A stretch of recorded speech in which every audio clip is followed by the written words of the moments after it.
What's up, everybody? We're here to go over UFC Vegas 81, Sadiq Yusuff taking on Edson Barboza.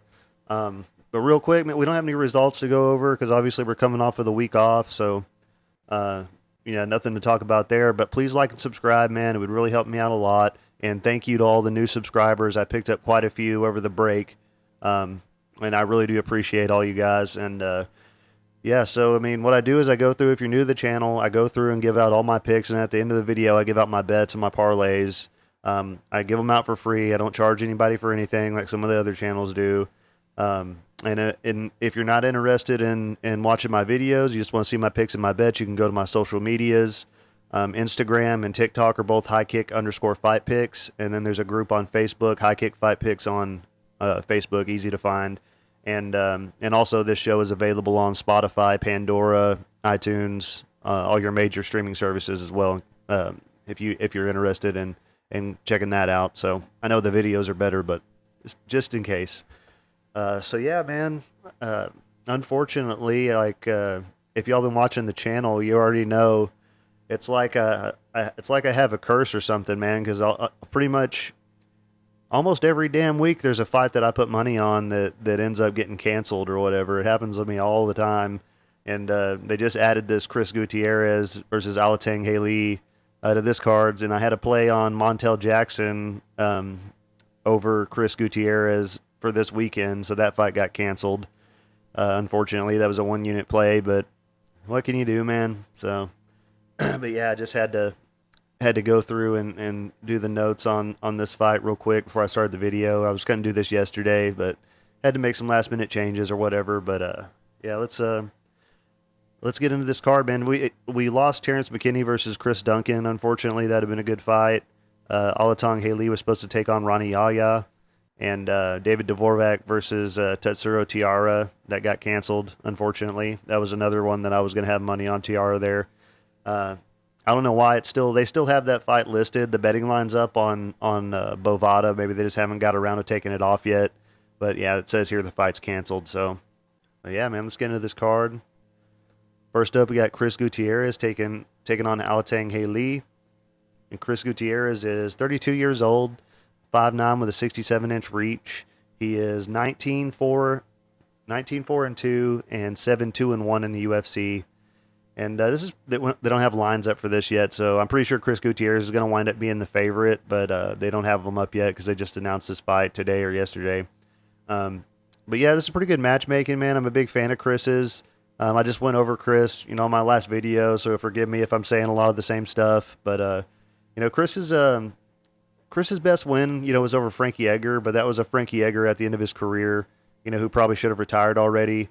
And, looking at the rest of his record, all of his other wins have been over guys who have been cut from the UFC and stuff. And I don't know, I didn't really realize that going into his last fight with Pedro Munoz. I took Chris to win that fight. And Pedro Munoz definitely showed that he's a veteran and been around and fought the tougher competition. So there's always that to think about. But but besides that, man, he's looked really good in most of his fights. His leg kicks are one of his best weapons. He's finished guys with leg kicks. He has great striking. He's constantly changing angles and stances and does a really good job of feigning to bring out the reaction of his opponent so he can set up his strikes. And pretty good footwork, nice head movement. He has 9 wins by knockout, 1 win by submission. Very well-rounded. We have seen him out-grappled a couple times, like in the Cody Durden fight. He kind of got out-grappled in that a little bit, but it ended up being a draw, I think. But yeah, man, I don't think he's going to have to worry about that in this matchup. Alateng Haley typically just kind of keeps it on the feet and likes to strike, so I don't think he's going to have to worry about that too much in this fight. And he's taking on Alateng Haley. He is 31 years old, 5'5", with a 66.5-inch reach. He is 16-8-2 and 4-1-1 in the UFC. and he's got 5 wins by knockout, 3 wins by submission. His only loss in the UFC was to Casey Kenny, who I consider to be a pretty good fighter. And he did go to a draw with Gustavo Lopez, who didn't make it in the UFC, so I guess that's not a good look. He's kind of a short, stocky guy, very powerful. I guess the best win would be the last one he had over Chad Ellinger. Even though Chad only had a couple fights in the UFC, but as far as his wins, I would say that's his best one so far. He has nice boxing. He stayed very patient in his last fight. He didn't rush it or waste any energy. I would like to see him throw some more kicks because he didn't throw very many at all his last time out. And also, I did notice that he wasn't checking the leg kicks last time out, and that's something he's not going to be able to do against Chris Gutierrez. He'd be in big trouble there. I think if he's smart, he would probably want to try and grapple Chris, even though that's not typically how Alatang fights. I do think the footwork of Chris and the leg kicks are probably going to give Alatang, a lot of trouble in this fight. Haley may have the power advantage, but I think Chris is the more technical striker, and I'm going to be taking Chris to win by decision because Alatang Haley is very tough. But you never know what could happen. But this is definitely Chris Gutierrez was preparing for Montel Jackson, who is a very, very tough fighter, and I think Chris Gutierrez is going to be a little bit more talented fighter out of these two. So taking him to win by decision. Next up, we got Tanara Leboa taking on Ravina Olivera, and Leboa is 32 years old, 5'7", with a 67-inch reach. She is 6-2 and 1-0 in the UFC, and she's a -350 favorite. It's kind of crazy. So all of her wins have been by finish, 3 by knockout, 3 by submission. She has a Muay Thai background, and she apparently fought Valentina Shevchenko in a Muay Thai match back in like 2010 and lost it by decision. Interesting fact. But obviously, she's a very good striker, very powerful, great counter-striking, throws real nice, fast combinations. Coming off a win in her UFC debut over Jessica Rose Clark, where she didn't really have any trouble in that fight at all, man. She fought well in the clinch, good knees in close, her takedown defense held up, even got some takedowns of her own, some throws and stuff like that. She's going to have a height and reach advantage in this fight.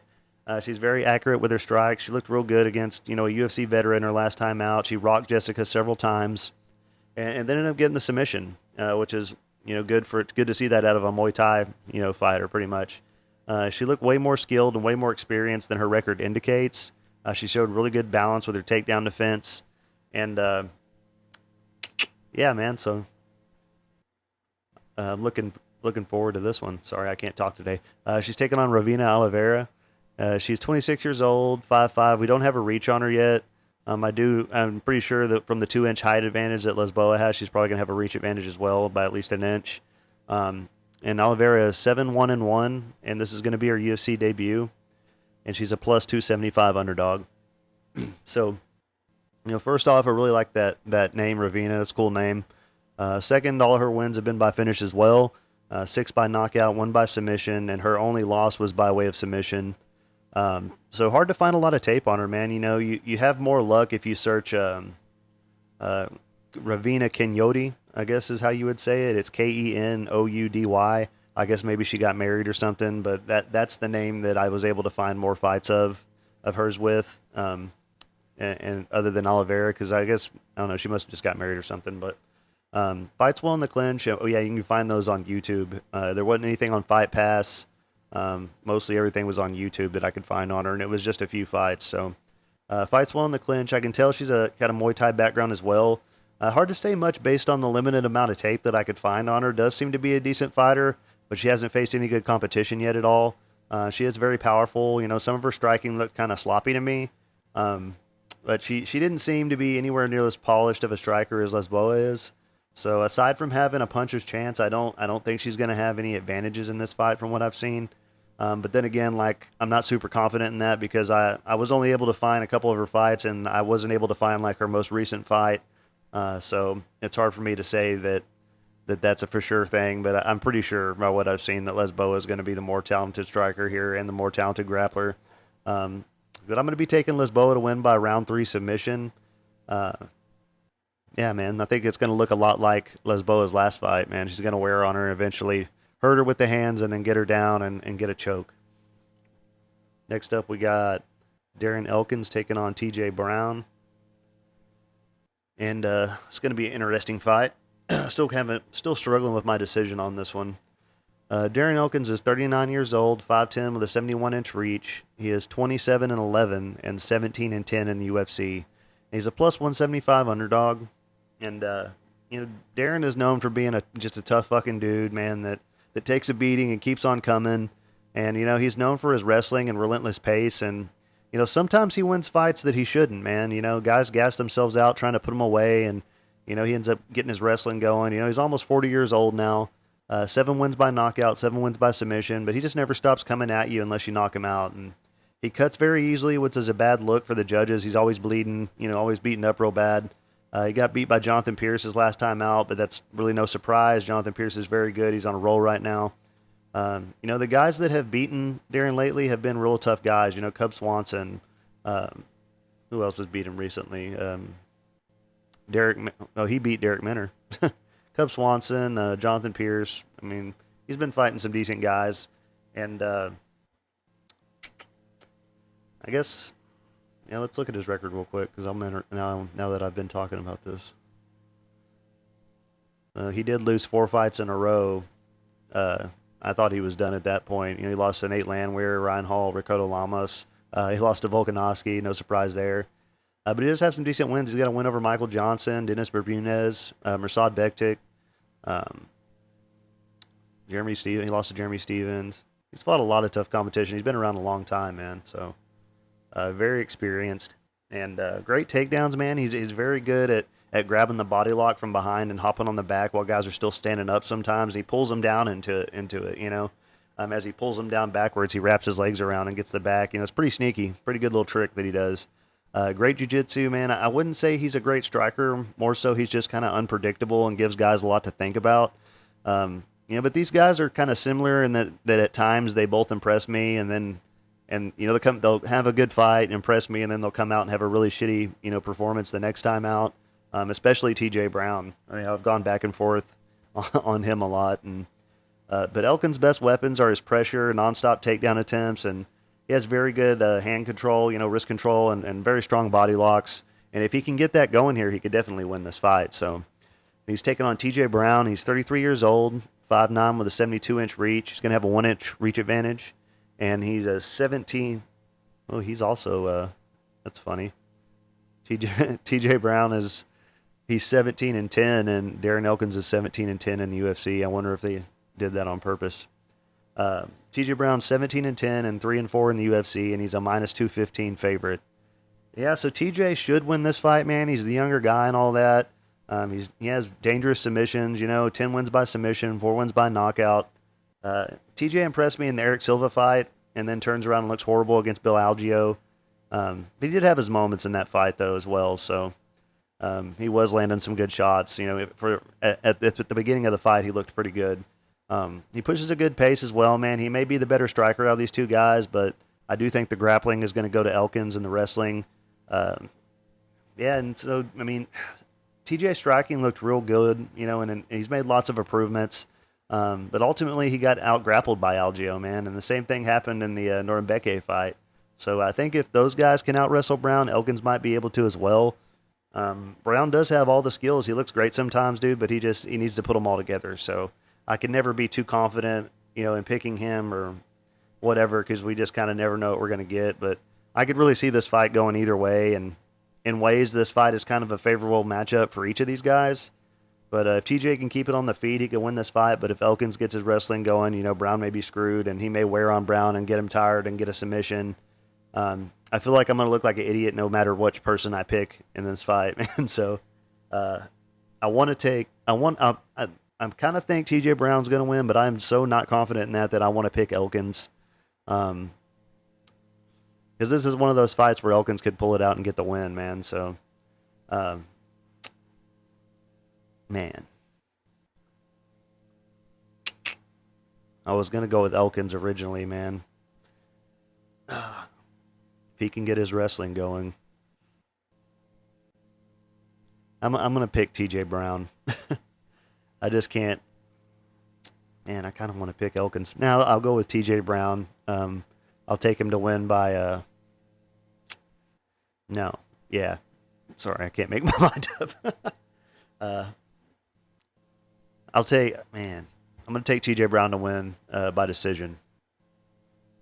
Yeah, not super confident in that, though. Originally, I had made my mind up and was going to go with Elkins just because he was the underdog and the value was on him more so than it was Brown. But TJ did look very good. At the beginning of the Bill Algeo fight, he was landing a lot of good shots. He rocked Algeo several times. Um, so as long as he can keep it on the feet, I think he can beat Darren. So, and next up we got Ashley Yoder taking on Emily Duarte, and yeah, Ashley Yoder. So she's 35 years old, 5'7" with a 69.5-inch reach. She is 8-8 and 3-7 in the UFC, and she's a plus 235 underdog. She's never been finished. All of her losses have been by decision. She's never won a fight by knockout, but has won 4 fights by submission. She hasn't fought in over 2 years, hasn't won a fight in almost 3 years. She's going to have a pretty big height and reach advantage here. The only thing she really does have going for her. She's going to have a 6.5-inch reach advantage, which does worry me a little bit because, sometimes you pick a fight and then you see the fighters in the cage together and see the size difference and you feel dumb for picking against the size advantage. But, most of Yoder's wins have been against girls that have struggled to get wins in the UFC or never got wins in the UFC. And it has been said that she has decent wrestling. It's just, you don't see her winning any fights, so it's hard to agree with her having good wrestling.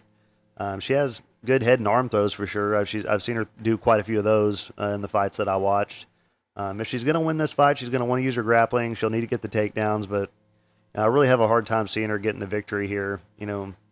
Although she is very tough, but never been finished. But I think she's pretty much at the end of her career now. So she's taking on Emily Duarte. She's 29 years old, 5'2" with a 63-inch reach.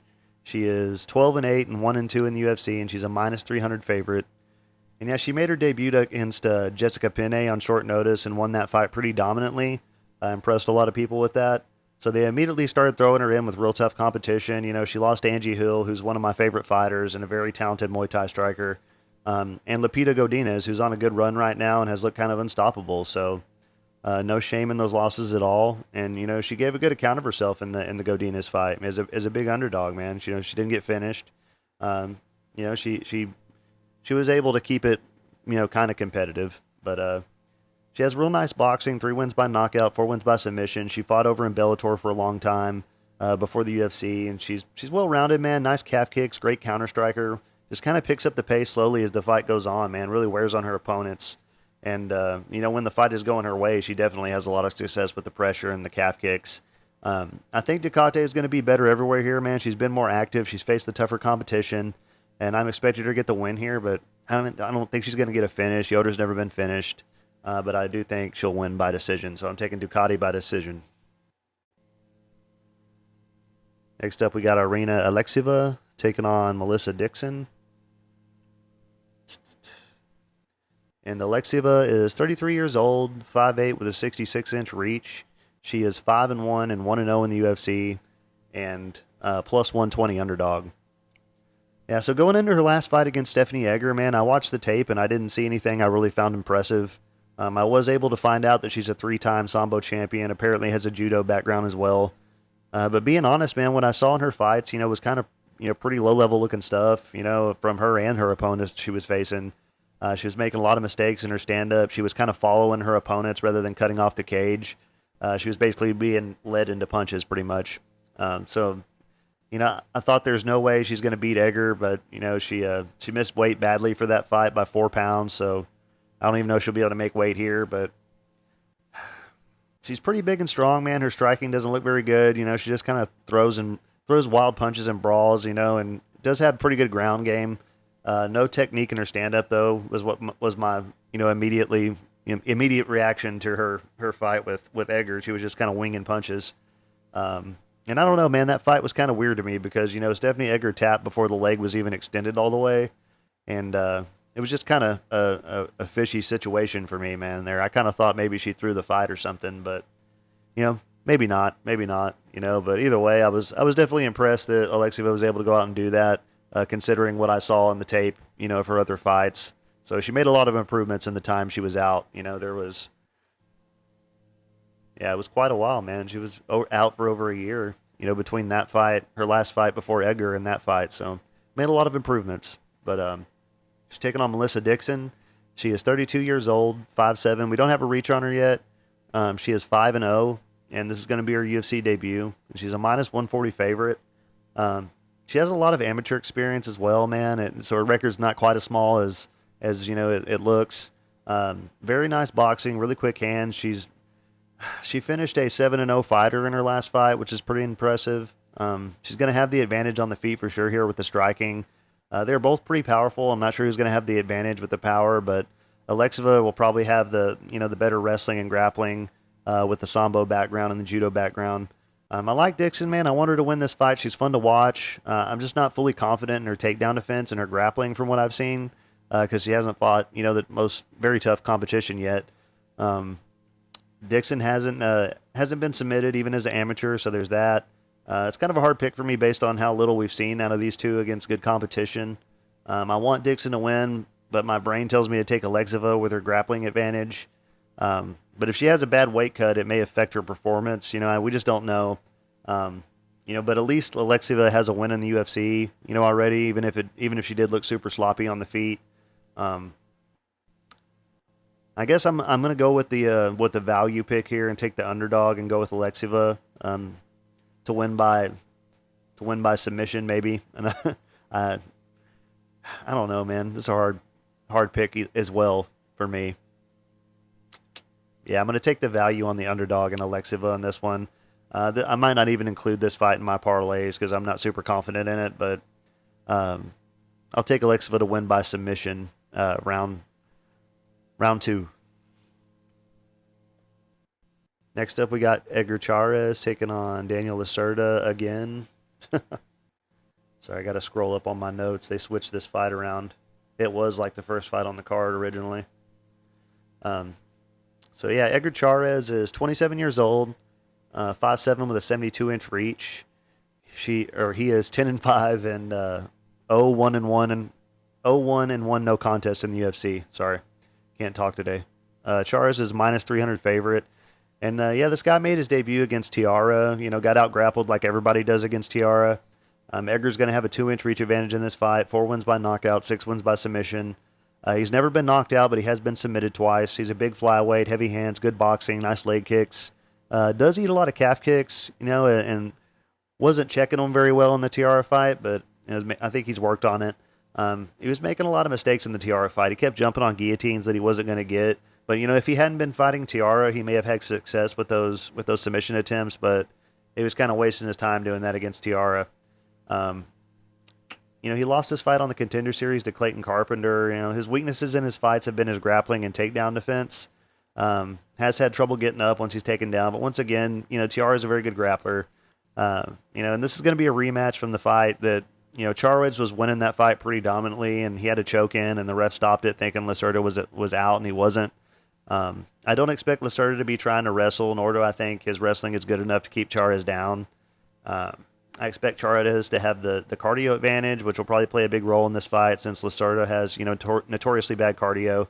From what we saw in the last fight, Charz seemed to be having success on the feet as well. So yeah, and he's taking on Daniel Lacerda, 27 years old, 5'6" with a 70-inch reach. He is 11-5 and 0-4-1 in the UFC. He's a plus 235 underdog. So yeah, whether anybody wants to admit it or not, Lacerda is a pretty good fighter. He's very exciting. He does the same thing every time. He comes out and has success, hurts guys, and puts everything he has into trying to finish them until he gasses out, and it cost him. If he wasn't a very exciting fighter, he wouldn't be getting another shot after being finished 4 times in a row and then having a no contest and as well. So they obviously see something in them that they want to keep around. Otherwise, they wouldn't keep giving him shots. He does have all the skills, man. He just needs to work on the cardio and pace himself a little bit, which he did look like he was trying to do that in the last fight, even though it didn't get very far. But he almost finished his last 2 opponents. Well, not his last. He almost finished Jeff Molina and Victor Altamirano, or no, CJ Verga and Victor Altamirano. He hurt them both bad at the beginning of the fight and tired himself out. But he does have and he's very powerful, good submissions. All and his takedowns and stuff is pretty decent, man. I just think he doesn't wrestle because the cardio issue, man. I think he does have the grappling and stuff that that could hold up and that could do a lot, but it's just that cardio, man. It's so bad. Um, man. He uses his calf kicks very well. His gas tank, it's his gas tank's just terrible, guys. I can't say it enough. That's the only thing is like I want him to win. I want to see him do well. I'd like to see him get a win in the UFC. Um, I could see him snatching up, getting a quick finish or something crazy because he does do that a lot. He does land big shots early on. Um, but man, I just can't go with him, with his cardio being the way it has. And from what we saw in the last fight as well, Charz seemed to be doing, winning the fight. So I definitely got to go with Charz. I'm going to take him to win by second round KO. But man, if Lacerda ever does, fix that cardio situation, he could really be a killer, man. He has had his moments and looked very impressive in some of these fights. And I think he hurt Jeff Molina too at the beginning of that fight. So there's obviously some talent there, and maybe one day we'll get to see it. And maybe we'll see him get a win one day, but I don't think this is going to be that time. Next up, we got Christian Rodriguez taking on Cameron Saaiman. And this is a fight that it's going to be a good fight. It's good matchmaking. I like both these guys a whole lot, so I hate having to pick against one of them. Christian Rodriguez he's 25 years old, 5'7" with a 71-inch reach. He is 9-1 and 2-1 in the UFC. He's a -154 favorite. And Rodriguez has 3 wins by knockout, 4 wins by submission. I guess there's a lot of hype on Rodriguez because he beat, Raul Rosas Jr., but I'm not one of the people who's very high on Rosas Jr. Never have been. I picked Rodriguez to win that fight. And even though he had a bad first round, he stayed calm and was able to showcase his own wrestling and takedown defense in the second and third round. He's not very good. He's not bad on the feet at all, man. He's got pretty good boxing. Even though I do believe that Saaiman has the clear advantage on the feet. Rodriguez made his fight up a weight class, and just kind of, it was up against Jonathan Pierce, and he just kind of got out wrestled by a bigger guy. Rodriguez will want to use his wrestling in this fight, I believe, try to get Saaiman down. Rodriguez is going to have a 4-inch reach advantage in this fight, but I don't think he should stay on the feet with Cameron, man. Rodriguez has nice sweeps, good body lock takedowns, nice power in his hands, and pretty good boxing, but Saaiman just throws such a wide variety of strikes that I don't see it being competitive on the feet. Rodriguez has good cardio, man. It holds up very well. He did miss weight in his last fight by a little bit, so keep an eye on that if you're putting money on him. Just make sure he has a decent weight cut. And he's taking on Cameron Saaiman. He is 22 years old, 5'8" with a 67-inch reach. He is 9-0 and 3-0 in the UFC, and he's a +130 underdog. And I didn't like this guy at first, man, but he's really grown on me. He has 6 wins by knockout, 1 win by submission. He's an amazing kickboxer. He's young. He's always improving. He's looked better every time we've seen him. We saw him use his grappling very well in his last fight, man. Good sweeps and all that. Was able to reverse position and wind up on top and win via ground and pound. He uses good teep kicks, throws hard kicks to all levels, really beats up the calves and the legs of his opponents. Nice front kicks up the middle. He throws a wide variety of strikes, like I said. Altogether, including his amateur career right now, he's on a 14-fight win streak. So that's very impressive for such a young guy. And very fast and accurate, nice striking defense for the most part. Not a lot of wind up on his shots, man. He doesn't telegraph his shots at all or overthrow or overcommit, on his punches and kicks. Like I said, on the feet, I think he's got a clear advantage in this fight, man. And I can't say enough good things about his striking.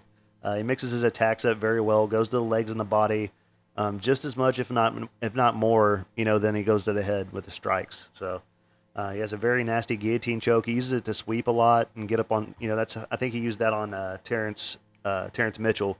He grabbed the guillotine and was able to sweep and get out of a bad position with that. Aggressive off of his back, man. Seems to be dangerous with his jiu-jitsu. He's a South African K1 kickboxing champion as well.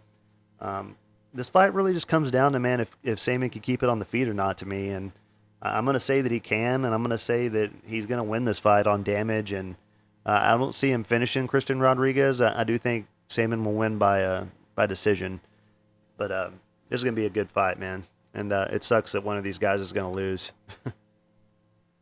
Sorry today. I am just out of it. Can't talk right. I apologize. Next up, we got Michel Pereira taking on Marc-Andre Barriault. And Pereira is 30 years old, 6'1" with a 73-inch reach. He is 28-11 and 6-2 in the UFC. And this fight was a pick'em, man. I think some money has came in, and I think Andre Barriault is actually a slight underdog now, like a plus 108 or something like that. But yeah, Pereira's got 10 wins by knockout, 6 wins by submission. He's on a 5-fight win streak. You know, we've seen him struggle at times, man. Like in the Nico Price fight where he was getting destroyed by Price in the third round.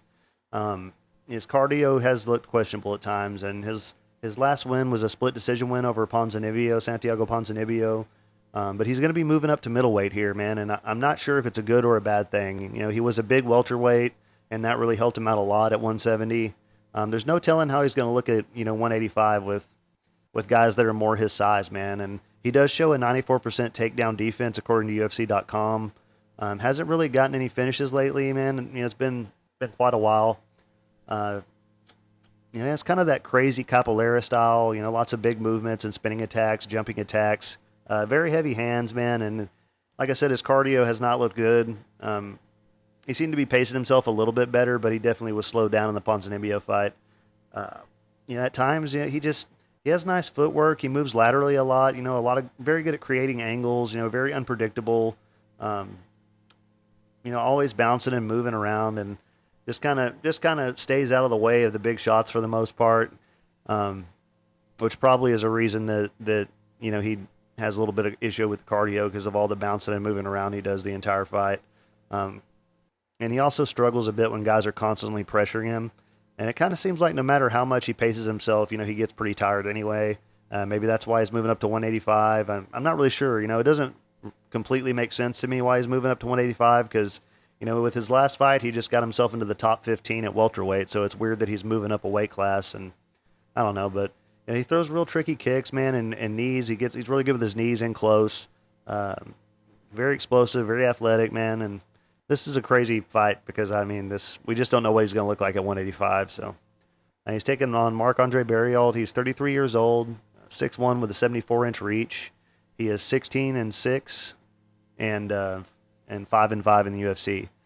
And like I said, it was a pick'em, but I think money's came in on Pereira and Andre Barriault's like a plus 108 right now. Mark had a bit of a rough start to his UFC career, man, but he seems to have turned a corner. I've had money on him in his last 2 fights. He's got 10 wins by knockout, 1 win by submission. He's going to have a 1-inch reach advantage, and Pereira is very good. It's hard to pick against him, but in some ways, Barriault's style is kind of tailor-made to beat a guy like Pereira. And Barriault's best weapons, his cardio, his pressure. He fights very well in the clinch. He'll keep guys up against the cage and just wear on them with dirty boxing and elbows and just keep them defending takedowns and constantly working. And he can do it for 3 rounds, man, and really wears on guys. He doesn't have the best striking out in the open. Pereira will have the advantage there for sure. But if he does get in the clinch, if he does get Pereira up against the cage, he throws nice little uppercuts in close. Man, he really just swarms on guys, especially in he throws really nasty long combinations up against the fence, especially when he has guys hurt. The way I see it, either Pereira gets a knockout in the first couple minutes or Barriault takes over and wins the last 2 rounds. Anything could happen. Pereira's a very talented fighter, man. If his cardio didn't suck, I would definitely pick him here. But if Barriault can get his game plan going, if he can fight the way he fights, he's definitely going to win. So either Pereira gets an early knockout or Barriault takes over and either gets a late finish or wins by decision. So I'm going to take Barriault to win by decision because Pereira is pretty tough. Next up, we got Jonathan Martinez taking on Adrian Yanez. This is another fight that sucks that one of these guys is going to lose. I'm a very big fan of both of these guys. They're both fighting out of Texas. So, and Jonathan Martinez is 29 years old, 5'8" with a 69.5-inch reach. He is 18-4 and 9-3 in the UFC. And this fight was pretty much a pick'em, minus 110 on both these guys. I did catch Jonathan Martinez last week at the beginning of the week at plus 100 for some parlays. So it was a little bit better price, but that was a 3-fight or a 3-card parlay that I had made from the Fazeev card, this weekend's card, and this card. um, UFC Vegas 80 and 81 that I got him at a plus 100 on. Couldn't pass that up. So I'm a big fan of both these guys. Like I said, in my opinion, Martinez has fought the way tougher competition and has the better wins out of these two. He has 8 wins by knockout, 2 wins by submission. He's got good submission defense. He's never been submitted. Very nasty leg kicks, man. Him and Chris Gutierrez both have, just crazy leg kicks and have finished guys with leg kicks. He looks better every time we've seen him, man. And his last win was over Said Nurmagomedov, which is really impressive. It was a very close fight, man. I think it could have gone either way, but Martinez got the win. Really showed us how good he really is, man, because, Nurmagomedov is very good. Not very many people thought he was going to win that fight, I don't think. But he's on a 5-fight win streak right now. Really fast, smooth combinations, nasty kicks to the body, just great kickboxing all around, good footwork, nice striking defense.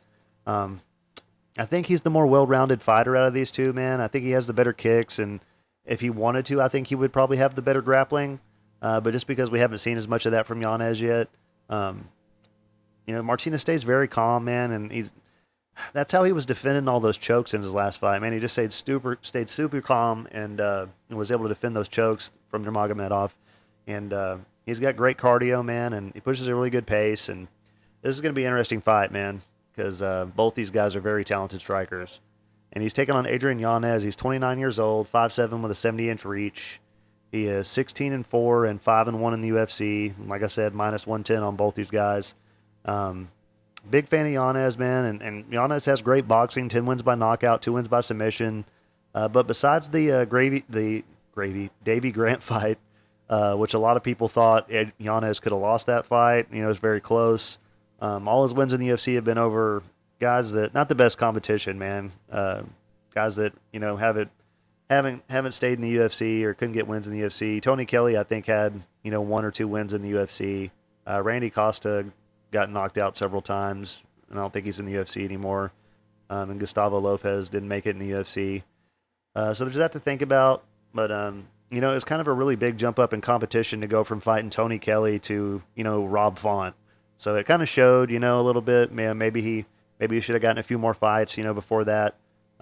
Just a super big jump in competition, man. But, that being said, man, Yanez is very good, very powerful, nice head movement.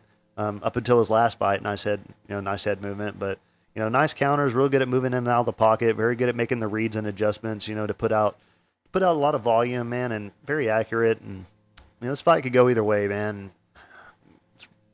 I'm going to be going with Martinez to win. I'm taking a win by decision, but I wouldn't be surprised if Yanez won either. I do agree with the line on this being a pick'em.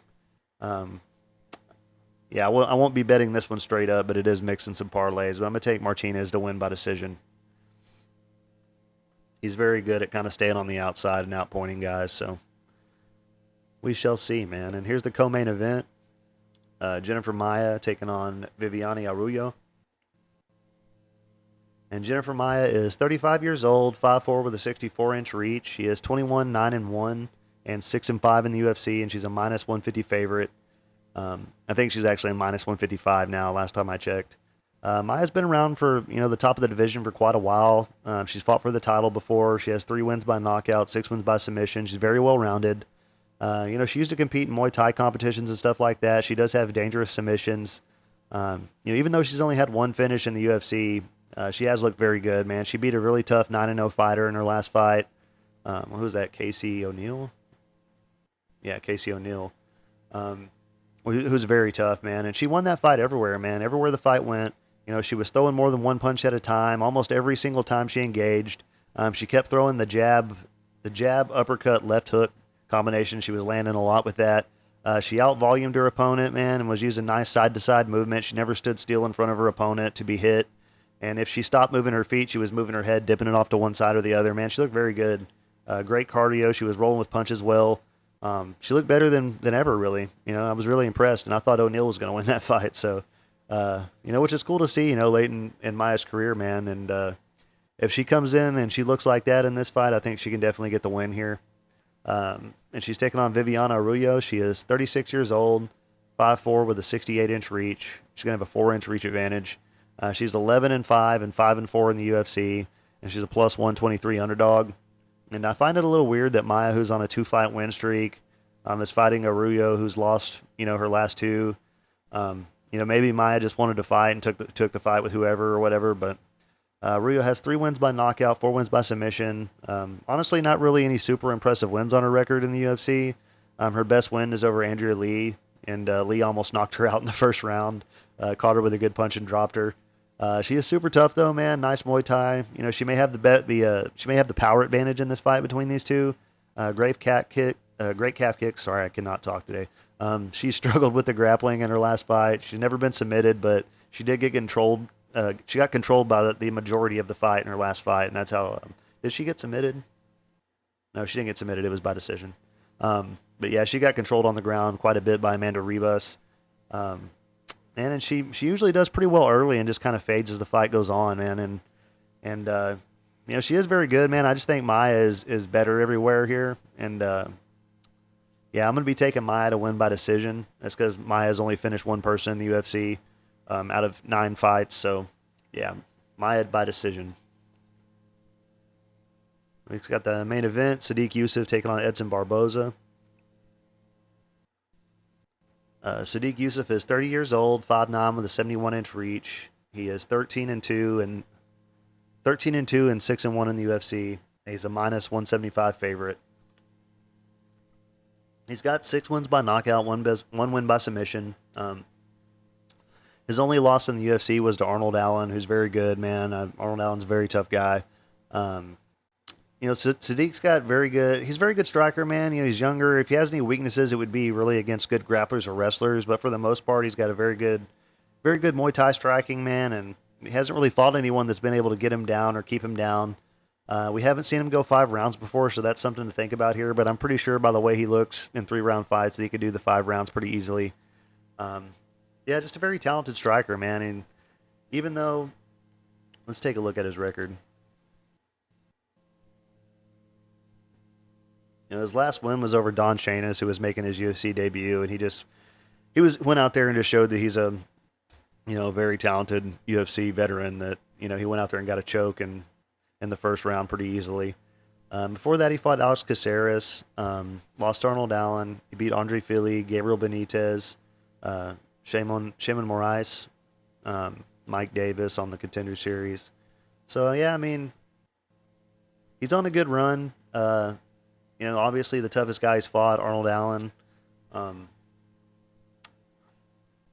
Yeah, I guess his record doesn't look quite as good whenever you look at all the, his win streak here. Andre Fili's very tough. That's a good win. Gabriel Benitez he's towards the end of his career. I don't know, man. So he is tough, man. He's looked very good, man. And the Arnold Allen fight was a very close fight. He's taking on Edson Barboza. He is 37 years old, 5'11", with a 75-inch reach. He is 23-11 and 17-11 in the UFC. He's a plus 145 underdog. He's got 13 wins by knockout, 2 wins by submission. He's one of my favorite fighters of all time, man. He's coming off a nice jumping knee knockout of Billy Quarantillo. He does have a shot to win this fight because this is a fight that's going to play out on the feet, man. Both these guys are strikers. I do want Barboza to win this fight, but I've really got to go with Yusuff, man, because Barboza's cardio, after the first 2 rounds just hasn't looked very good down at this weight class to me anyway. He may have success early, man. If he could get a quick knockout, he could definitely win this fight. I would love to see that. But I do think Yusuff will take over, in the last 3 rounds for sure, or possibly get a late finish, but I hope not. But I'm going to be picking Yusuff to get the win. I'll take him to win by decision, but I would definitely be happy if Edson Barboza got the win here. And that's it as far as the picks go, guys. And I'm, once again, sorry for being completely out of it today. But, yeah, I work a lot, man. I work construction, so I don't have time to go through and do all the video editing and stuff like that. So I kind of just got to do this all in one shot and get it out. So sometimes I might be a little out of it, and I apologize. So as far as single plays on this card, yeah, I gotta play on Cameron Saman at plus 130. It's a half unit play, not too much on it. And then I've got a 2-fight parlay of Charz and Ducati. It's a minus 115, and it's a 1 unit play. So not very much on this card, man. There's a lot of fights on this card that I'm not super confident in.